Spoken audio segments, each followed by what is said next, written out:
have a few questions that we have invited our 3 business leaders to think about in relation to the topic that we have been discussing in this 12th Jump Forum. And the first one is for Katleen, and actually is how do you face these challenges of this VUCA world we've been talking over and over again today, and what do you see as your role as a leader in driving change not only in economy but in society as a whole?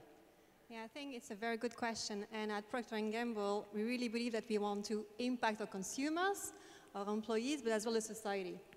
And as well, I think, I mean, we have a lot of brands, and we have Ariel, Dash, Gillette, Pampers, and as such, we have a very big voice in media as well. So, for instance, we are participating with the United Nations to make sure that we do not, and we change the stereotypes in the media. So that's already one thing you can do. The second one is really you can use your brands as a force for good, which means that, for instance, we can really, I mean, in advertisement, you can use Ariel and say Ariel is better to remove stains. Okay, you can do an advertisement on performances. Or you can really use your brands to change the mentality, change the society. And I'm very proud of one of the campaigns we started with is called Ariel Share the Load. What does that mean is that we really want to see that men and women can do the laundry, right? Simple. And it is started in India, actually, this campaign, because we had noticed there that up to 70% of the kids believe that it's up to the women and the girls to do the laundry, right? So we started this campaign there, and this is really showing a grandfather, and you can Google the campaign, Ariel Share the Load, and it shows a grandfather that is going back home and sees his daughter that is running back from work and has to clean the house and has to look for the kids, and he says, whoa, I didn't do anything to help my daughter and to change the mentality. And so this campaign has been seen already 50 million times on the internet. And as a consequence, we already have in India 2 million men that signed a petition saying, yes, I will share the load. And I think this is super powerful. This is a fantastic story, Katleen, because I actually worked a lot in India as well for many years, and it was very funny because at some stage last year, I actually have a WhatsApp message from a friend that is a minister in the Indian government with the link to your video saying, you see, Claudia, things are changing in India too. So I was so excited to meet you and to see the fantastic work you're doing in terms of social responsibility. Look, there's a lot that is happening with Infrabel as well. Could you share a little bit of your own experience? Yes. First, a few words concerning Infrabel. Infrabel is a B2B business. We have customers which are business companies, as SNCB, but also Thales Eurostar. So, on an evident way, we are playing an important societal role. And I would say, I suppose that we transport even more women than men on the network, but we have an inheritance of an old-fashioned industrial world. You have the same. I worked in a few decennia ago in the merchant marine. It's the same world. It's a historical, man-tainted world, and the big challenge is to realize the parity in such a world. We are trying to do so with humility. And I imagine at different levels in yes, your if I may correct? go on that immediately, we try to make our best where we are. So I'm the chairman of the executive committee, and I tried, but it took a long time. I tried to realize the parity on the level of the executive committee. So at the moment we have 2 women and two men on the level of the executive committee. We have more than 20% women in the rest of the management, but the figures on the field are not even good. It is still a situation where we have 13% of women on the whole company, coming from a figure of about less than 8%.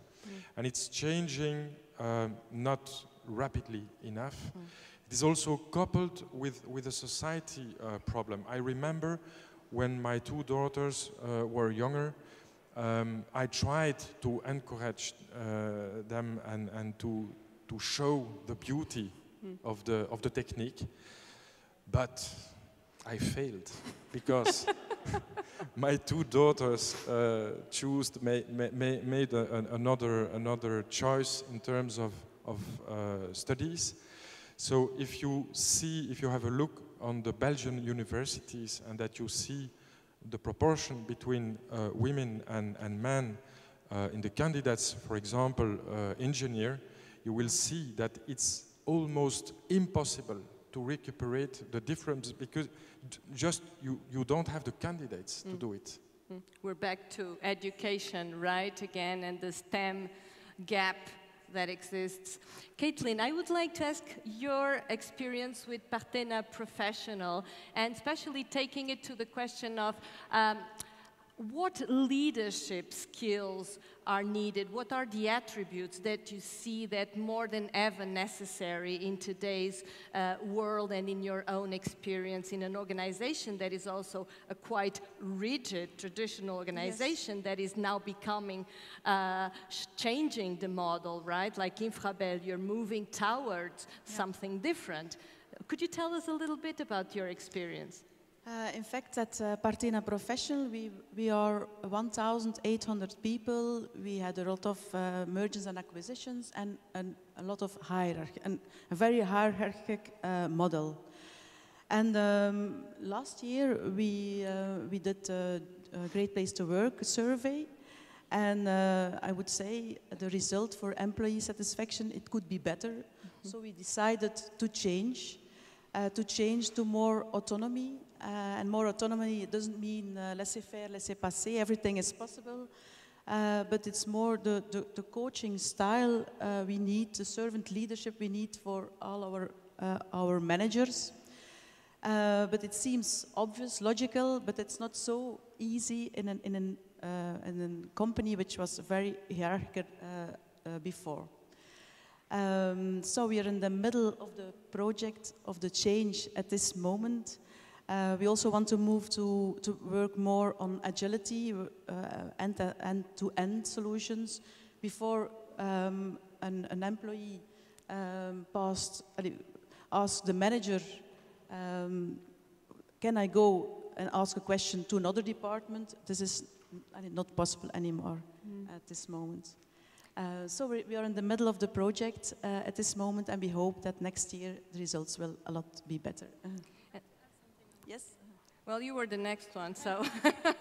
Because I think on this one, I think what is important is we talk about quotas, we talk indeed about a 50-50, and I think it's important, but for me, this is just a number, and what matters is really the inclusion and the culture. So what is really important is that we really make sure that everybody feels at ease and feel included.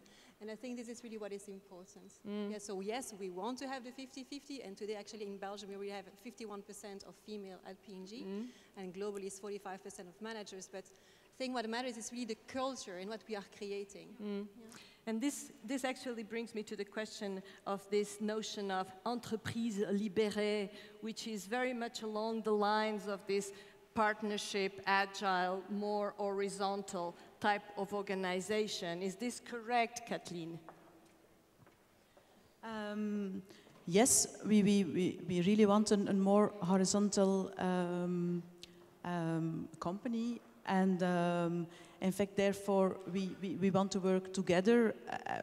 The gender is important. In fact, we want to form teams where every age, every generation is represented, and every department is represented. And it's a lot appreciated by the people that they can give their ideas, and it's no more only the manager which come up with ideas and decides.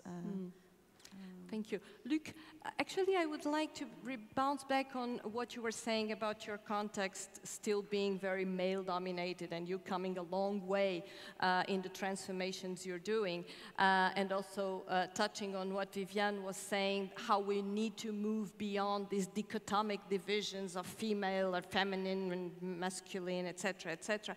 How do you perceive this reality, and how do you think in terms of next steps and trends in your own context, how could we move towards a more balanced and more inclusive and conscious leadership models that would promote this type of balance to happen in the coming decades? Well, at first, personally, I don't like so much the dichotomy. I don't do it because I would think that women are better or doing better. No. It's just a quite elementary thought. The half of the mankind is women, even a little bit more. 51% in 51. So, as a Democrat, I have the deep conviction that at every level you should find about the same proportion. I don't feel so easy with that debate when I see an article in the press or so speaking about, does a company do it better with women? I think that's not the debate, because you risk to find somebody saying yes or no, and then you have a problem with the purpose. My purpose is to do it unless the result. At the same time, you see, there is so much evaluating in the economy and in the society. You can't isolate one factor from the other.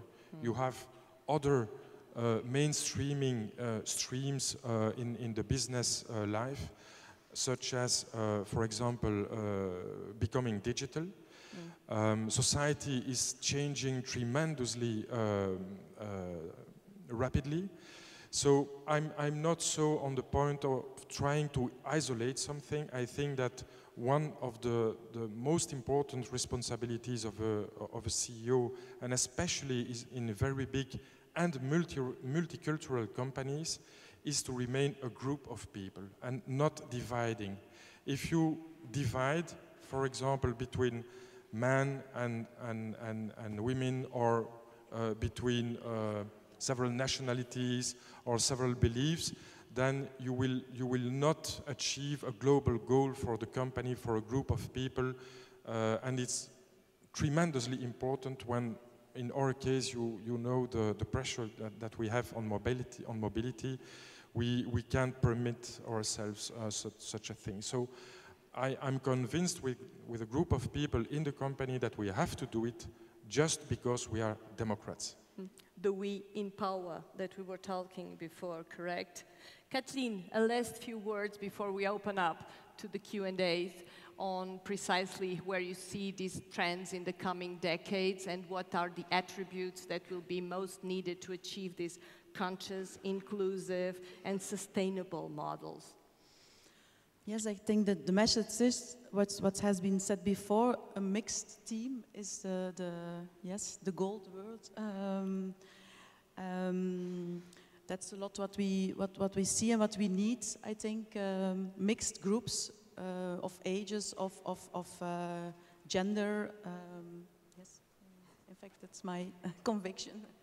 Thank you, Katleen and Caroline. I would really invite you to share your VIP concept so that we can wrap up and then open up to the public. Indeed, I think that still what we were saying this morning, that when we were showing, Isabella was showing the car, that we need to still push on the pedal.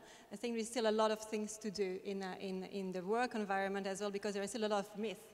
We believe a lot of, that we need to fix the woman, that the women have a problem, that we need to fix them. And that's why at P&G we like to think that we need to think the totality of our employees. We have programs for men and women. That's why we believe all the time, and I was attending this JUMP forum, I think it was 2 years ago, and there was the conversation on, okay, the two human behavior, and what is so important for us is first that we need to feel valued, and that you need to feel that you belong. That's why at P&G we think that we're talking about a VIP employee, which is indeed the employees. We want them to feel valued. Okay, you are bringing a value to us, that you're included, you're part to a team, you're really included. And then you're performing. So there's a VIP, value included in performing. That is fantastic. Thank you. And now it's up to you. You have 3 business leaders who have very briefly shared their experiences and their thoughts on where we are in their experiences today. You have 2 of our keynotes. The floor is now on that side. I will take questions. Please say your name, the brief question, and to whom it is addressed. Please, don't be shy. Please. Can we have a mic there?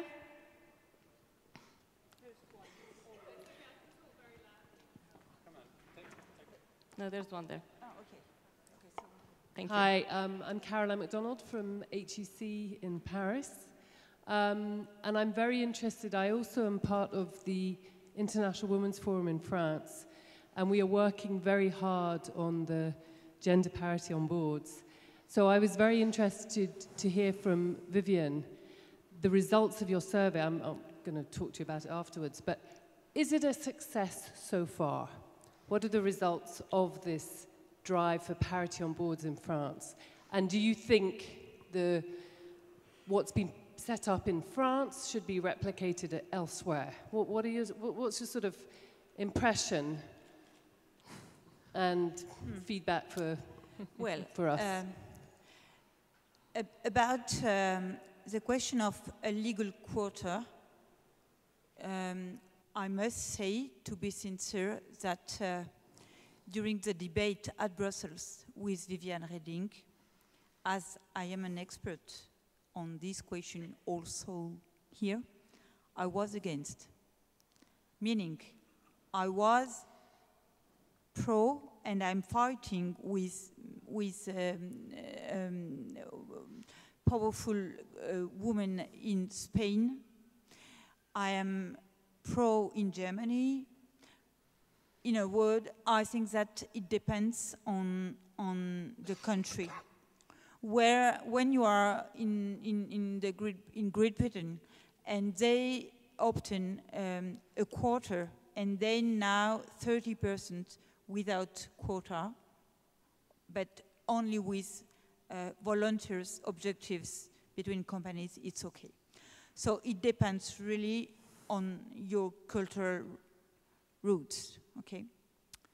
Second, what I observe, and it was not detailed in this survey, because these results are dating from 6 or 7 years, is a phenomenon quite interesting, is the fact that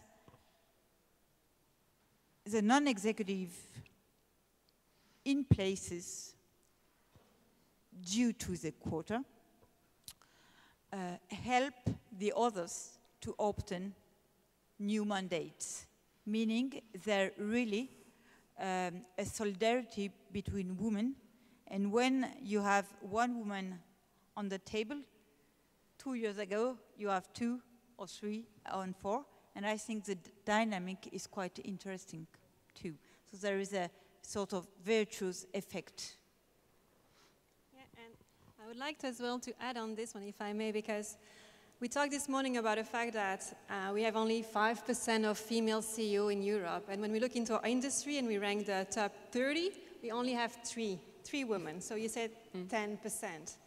And actually, I like to flip the math on this one, which says, if you need to go to 50-50, in reality you need, on 30 companies, you need to have 15. So you need to find 12 extra women.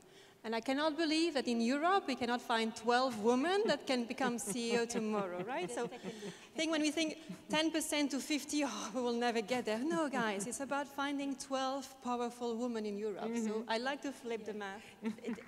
It's also, it's very, yeah. Just one word, it's very interesting. It's also a way, just stop to look at the mirror and to try to name who is the same as you, we need not only women and men, we need diversity. And so, sorry, but the white man, 60, sometimes 70 years old. Boomers. In France, grande école and so on. It's not very diverse, you know. So the question of women is not a question of women. It's a question of how introduce other people, other culture, other way of thinking. And step by step, it is this work that we have to achieve.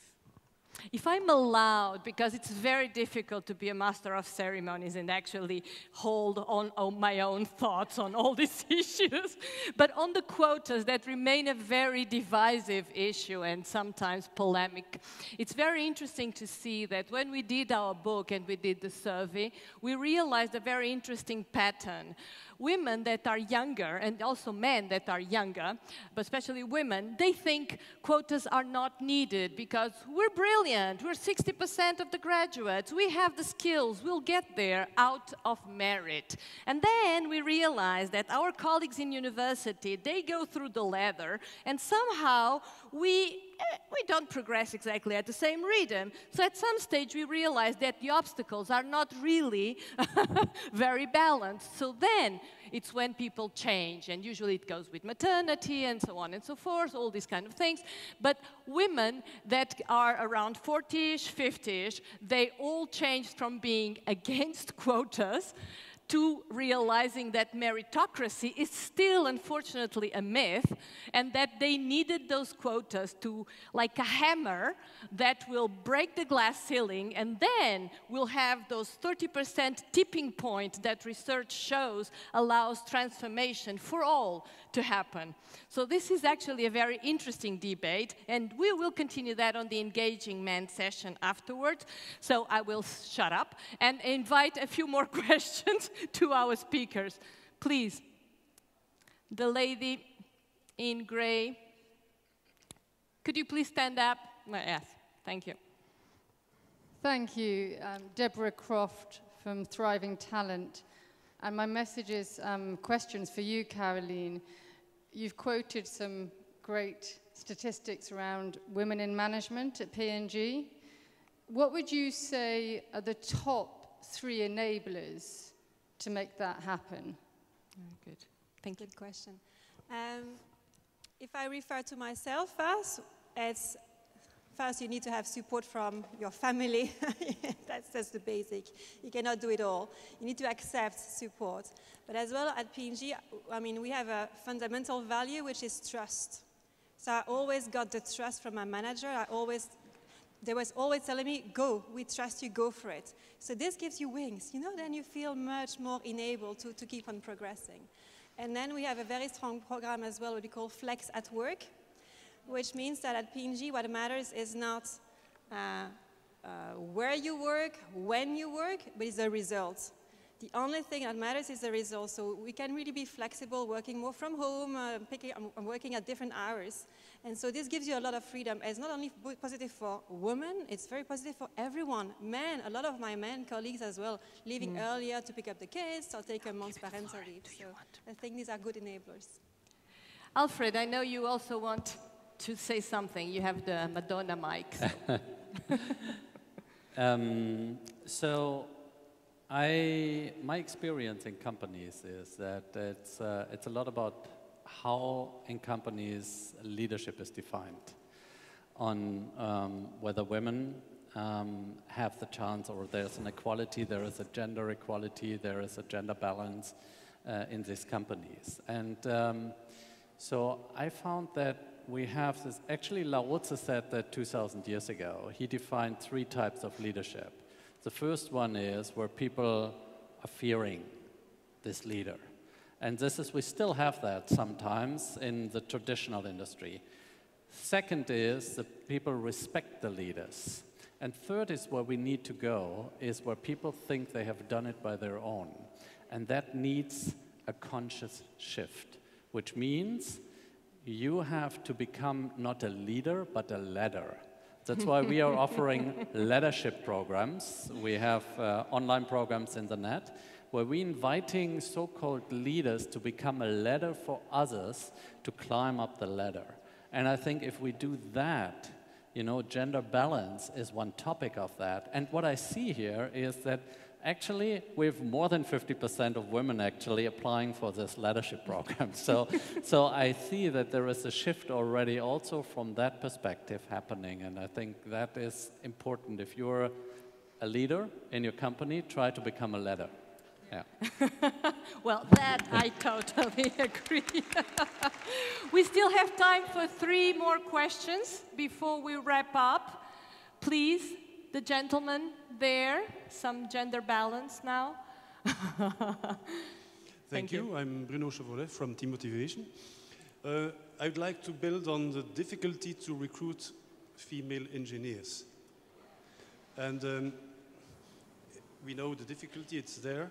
So my question is, why, and I'm looking at you, Luc Lallemand, why do we always believe that we need engineering degrees for doing the jobs we have in our industrial environments? If you look at what the activities that your many managers actually do, and we have this automatic reflex to want to try to recruit engineers, why? By the way, I'm an engineer myself. Who was the question for? Luc, please.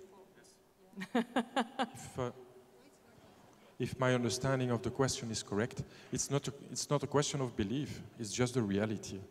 We have an inheritance of a company with almost only men, and just with the effect of time, it is taking a huge amount of time to change the things. That's the reason why, and it was another question, I believe in quotas. Because if you don't use quotas, then it is impossible to force a little bit the future and to have a relative quick change in the society. We don't use quotas inside the company, but on the level of the board of directors, for example, of Infrabel, we have a quota of at least 1/3. And we see on the level of Infrabel that even without quotas, but with a strong managerial attention, you can reach even good results, because on the level of the executive committee, you have 50% without quota. But in general, I think that quotas will help us, and we should stop to speak about that. It's just necessary to force the future, I think. And I hope it's an answer to your question. Why not opening recruitment specifications to other degrees than engineering? But I think indeed to answer more on your question, the women are doing those studies. They are taking engineering degrees, so they are present. I think there is a myth that first they don't want to work in some of the technical, so we need to change ourselves in the company. And we need as well to help them understand that our jobs are not too technical and that there is much more to do. So I agree that we can open up to others, but why? Because we have the engineers that can do this job as well. It's most a matter of us explaining what we do. And I can talk for hours about indeed in technical field, but as well in sales. I meet all the time, I go on campus, and then I have so many women telling me, no, sales, no, I'm afraid of working in sales, because you have those stereotypes of what it is to work in sales. So it's as well up to us to change those myths in the society. Great. One last question. Yes. Alona Olinik, MasterCard. Originally from Ukraine, I was raised during Soviet Union, and 8th of March was the official day off. So every girl at school would receive a present from boys. Every woman at work would receive a present from her male colleagues. So it was really the holiday. So my Belgian husband didn't know about this holiday unless I told him. And I say, it's very important for me to be congratulated and to receive a present. So maybe it's a more question to Mr. Frans Timmermans, but he left. So I was wondering, what's ideal celebration of 8th of March in European Union? Would be maybe not a day off, but do we want to keep the holiday in the rooms of Jump Forum, or do we want to extend it further? So what's your ideas about celebration, proper celebration of 8th of March? Well, I see Isabella saying that to reply. I'm just going to share my own thoughts on that, and then if you want, please feel free. It's very cultural. In Portugal, you will give a red rose, and people will be very flattered. If you do that in Sweden, my Swedish friends will be extremely offended, because what is this thing of giving flowers to women? Okay, it's about equality. It's not just about one day in the year. Well, I think it's very cultural. It depends what you feel comfortable with. For me, what is important is that this is not just one day. It's a day that allows us, or a month. I would really actually like to have a month, March, as the gender equality month. And we have a lot of conversations, a lot of good decisions that then will be put in place throughout the year. But that's just very personal. I don't know if that's what you were thinking I should be saying, but probably not. So, Isabella, do you want any of you? I extended and I called Gender Days, and it begins on Monday, and we will finish on Saturday with students to have a lot of events from salaries, from professors, and from the youngest. It's very important to engage young boys. I don't know, I see it vice versa. I somewhat hate it. And I mean, this conversation put me at ease, because for me it's every single day should be the day where it's normal to talk about it. And for me, if I would have a day where I would receive something, I would feel it almost the same as when you have the day of the secretary. You know, you offer a rose to your assistant one day per year, meaning that all the rest of the year you can ignore your assistant. No, for me, it's so wrong, so sorry. My cultural behavior is very different on this one. Gentlemen. Yeah, the one that have listened to me this morning know what I think about it. But one only thing. The more you receive gifts, a day off or a flower, the more you're living in a machist country. Because this is the celebration of you as a woman, but you did nothing to be a woman. And so it should really be the day in order to speak about real equality, how we should get to real equality. So the flower, I'm sorry, but it's a way of avoiding to speak, to have a deep conversation of what hinders still today equality.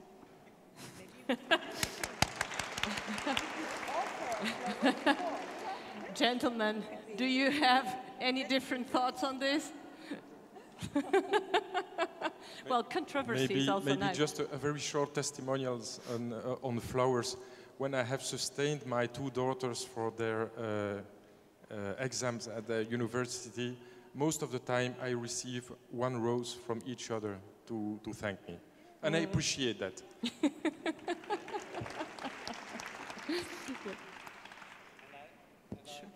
I feel that it's like often in life, it's never neither nor.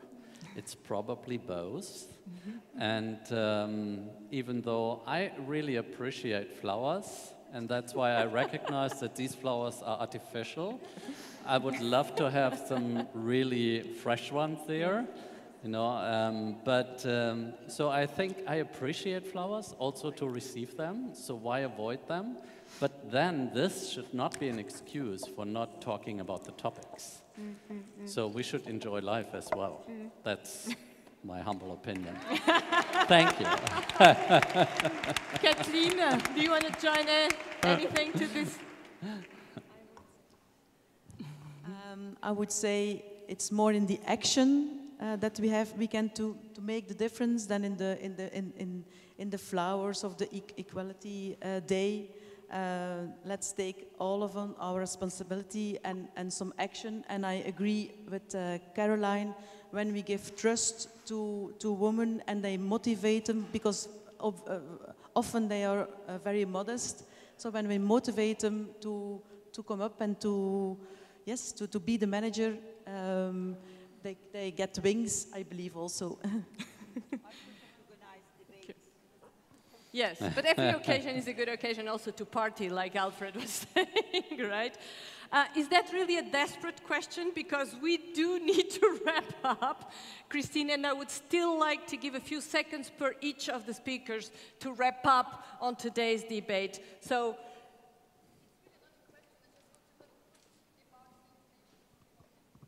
briefly, please. Yeah, just one sentence. So, introduce myself, I'm Elena Partena, I'm working in Total. I was also raised in Soviet Union, in Russia. So, and a little bit to dilute the situation and tensions in terms of 8th of March and the presence and to women. So, several years ago in Russia, it was introduced the other day off, which is 23rd of February, which is called Men Day. And at this day, all women give the presents to men. So, and this gives me actually the hope that we're approaching the equality, both in terms of women and men. So, if it helps, thank you. That's great. And actually, we had a few Spanish friends who probably are no longer here, that were saying that in Spain, since recently, on Women's Day, women actually are on strike. So they don't go to their office, they don't go to their work post, so that they show how important it is that women are in the work market. So, a few seconds per each of you to wrap up on this plenary, and then we will conclude. Who wants to start? Mademoiselle. I don't want to talk about 8th of March, but there could be something quite interesting. And of course, it varies from state to state, depending on the level of salaries between men and women. In France, on the 26th of March, it is the equal day pay. Can I give you the... What does that mean? Next. The minister made some calculation. In fact, in January and in February and 2 weeks in March, women are working for nothing. On 26th of March, we begin to have a salary comparing with men. So I decide at ESSEC to sensibilize the younger, because we realize that there's a difference from more than 20% from the first wage. So with coach and professors, we decided to organize some workshops to push and to boost young students to know what are their values and how they could negotiate their first salary. And the good surprise is that young boys would like to come with us to explain to girls what are they doing to negotiate. So I really think that this young generation, what we call the Y or Z or whatever, I don't care, is really in support of the younger, of female colleague, and try to share, and the real difference in corporate, in startup, in political parties, is the growth of this young generation, and we could be proud because it is our children. Meaning, we give an indication more equal, I think. Thank you so much, Viviane. Luc? Yes, but very short, not only a pleasure and an interesting debate, but also an absolutely necessity for the future, for a better mankind. Katleen, please, the last. Maybe what has not been said, mixed teams, men and women, it's also more fun, and happy employees give happy customers and better results. Alfred. Okay, so a lot has been said today. I would like to follow with one statement: follow your intuition and trust it. And if you just follow your intuition for 10 seconds, close your eyes, make an experiment. Just close your eyes for 10 seconds, get into yourself and feel who is sitting around you. Are you aware about this? 10 seconds.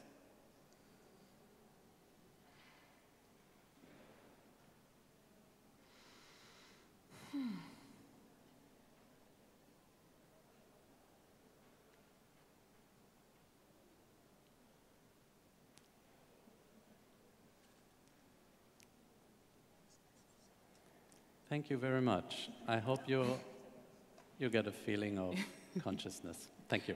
Thank you. I've counted faster.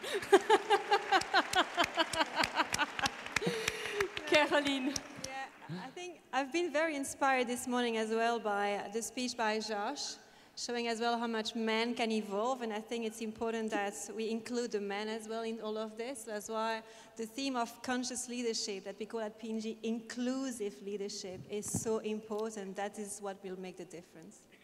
Thank you, Caroline. And before I invite you all to applause and share the applause with these fantastic guests that we had here this afternoon for the plenary, I have a few housekeeping announcements, very short. Please don't forget that you need to be by the atrium at 4 for the contest. The next sessions will start at 4:15, including my own on engaging men, which is happening here, so sorry for the marketing and the PR. Those of you who need shuttles and still didn't arrange them, please don't forget to go to the desk there and organize that. And if you're leaving now, please don't forget to fill in your evaluation form. And since it's my goodbye now as Master of Ceremonies, I really wanted to tell you thank you. It has been an honor to share this day with all of you and leave you with a quote of a guy. I mean, the guy has been using it, but I think he didn't invent it. Only those who are crazy enough to think that they can change the world actually have a chance to do this. So please be as crazy as possible, creative, innovative, and drive the change that we need to happen. So please, thank all my guests.